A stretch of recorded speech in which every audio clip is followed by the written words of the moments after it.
Bună ziua și bine v-am găsit pentru cei născuți în zodia Fecioară sau cu ascendent, lună, planetă în zodia Fecioară.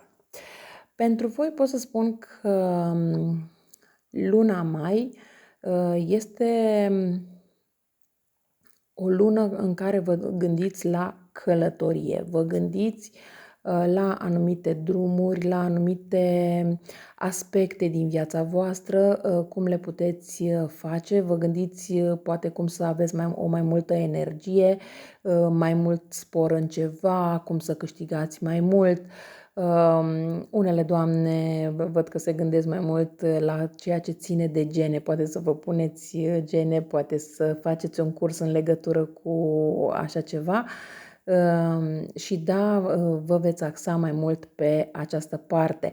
Pe lângă asta văd că vă veți împrieteni sau veți avea o prietenie destul de strânsă cu o persoană din zodia Pești, o persoană căreia cred că îi veți cere ajutorul,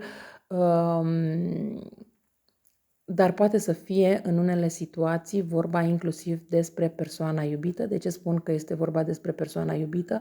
Chiar dacă sunteți persoane singure, este posibil să întâlniți această persoană născută în zodia Pești sau cu ascendent în zodia Pești sau cu planetă, lună, ceva în zodia Pești. De ce spun acest lucru? Pentru că văd că aici este foarte clar o relație de iubire, este foarte clar o relație care poate ajunge la căsătorie. Chiar dacă sunteți singură, întâlniți această persoană și lucrurile vor evolua și vor merge înainte până la căsătorie.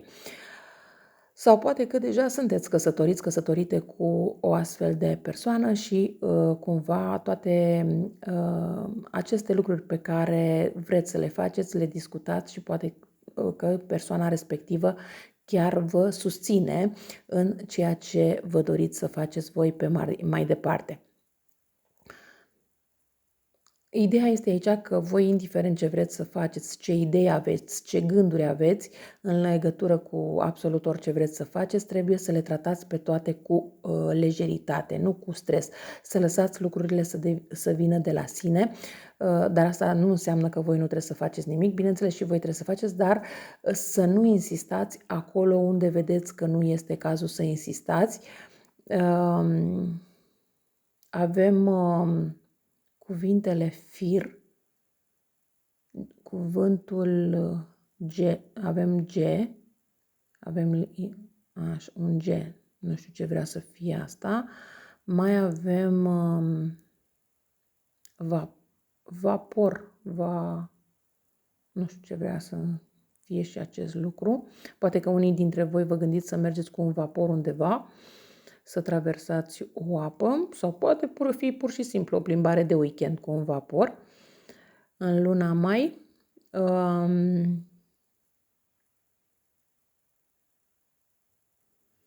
mai avem aici ceva care considerați că trebuie împărțit la jumătate.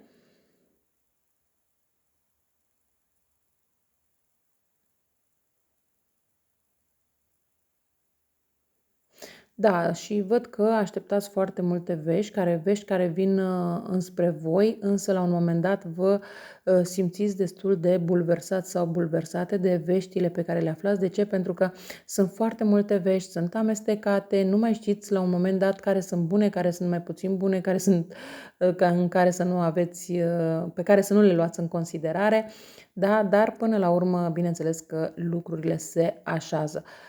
Unii dintre voi văd că în luna mai aveți o schimbare de direcție, în sensul că poate vă schimbați jobul, poate vă schimbați casa, poate vă schimbați mașina sau poate că, cine știe, vă gândiți să plecați într-o vacanță. Aici nu cred că vorbim neapărat despre o excursie, ci mai degrabă despre o vacanță sau vorbim despre faptul că vă doriți să mergeți poate în altă țară la muncă, undeva la distanță, în orice caz, poate să fie nu neapărat o altă țară, poate să fie și un alt oraș, dar odată cu această plecare aveți foarte multe frici, frica că nu găsiți ceea ce vi se spune, frica că, nu știu, nu vă așteaptă partenerul sau partenera, da? Deci poate sunt tot felul de aceste frici care vă aduc într-o stare de anxietate și vă va fi destul de greu să vă acomodați, dar lucrurile se așează și acomodarea va fi făcută, nu se pune problema.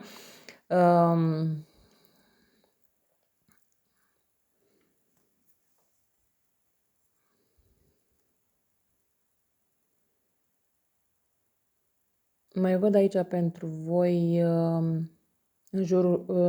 aveți în preajma voastră o persoană sau poate sunteți voi cu vârsta de 25, 35 sau chiar 43 de ani.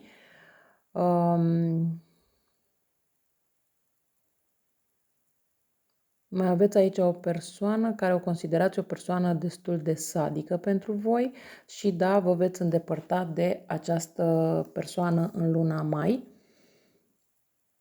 sau treceți printr-o situație un pic mai grea și atunci vă înlăturați, vă îndepărtați de situația respectivă.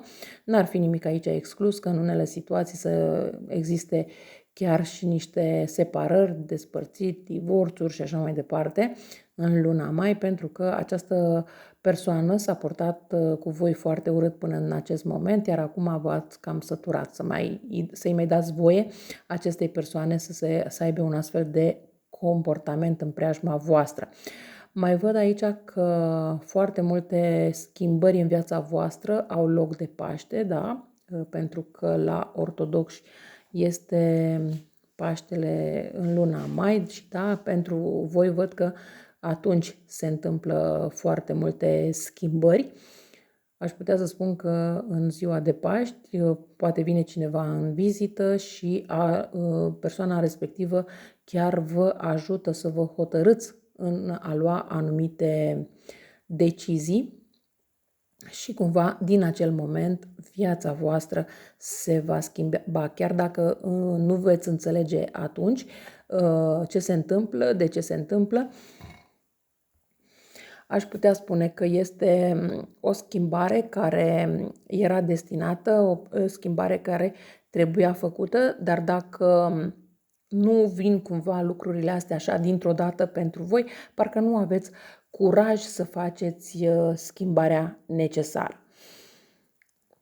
E ca și cum parcă ați mai avut ocazia să faceți această schimbare în viața voastră, dar parcă tot timpul ați lăsat, lasă că mai aștept, lasă că mai vedem, lasă că... acum universul vine și te trage de urechi și trebuie să faci schimbarea necesară, indiferent dacă îți place sau nu. Aici văd că, într-adevăr, există o despărțire poate chiar inclusiv și de copii, dar e o despărțire de moment, nu e ceva de durată.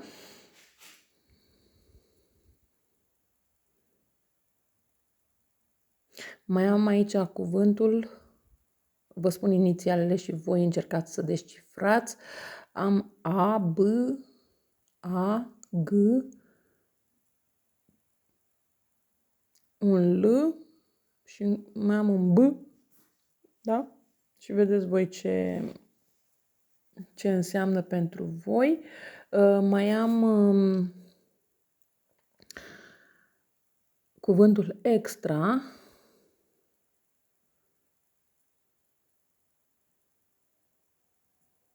Și toate aceste schimbări vin așa radicale, adică vin pe neașteptate, pe nepusă în masă, totul se întâmplă într-un mod destul de radical, așa, nu este ceva, așa cum am spus, nu este ceva plănuit. Schimbările care vin în luna mai pentru voi nu sunt plănuite, nu sunt programate, nu sunt... Pur și simplu vă ia pe nepregătite toate aceste schimbări, dar totodată sunt benefice dacă veți ști să le analizați. Pe moment nu vă veți da seama de ce se întâmplă acele schimbări, dar cu timpul veți vedea că dacă nu erau acele schimbări și dacă nu se ar întâmpla acele schimbări, voi poate nu ați fi avut suficient curaj să faceți pașii necesari pentru toate aceste schimbări care vin în viața voastră.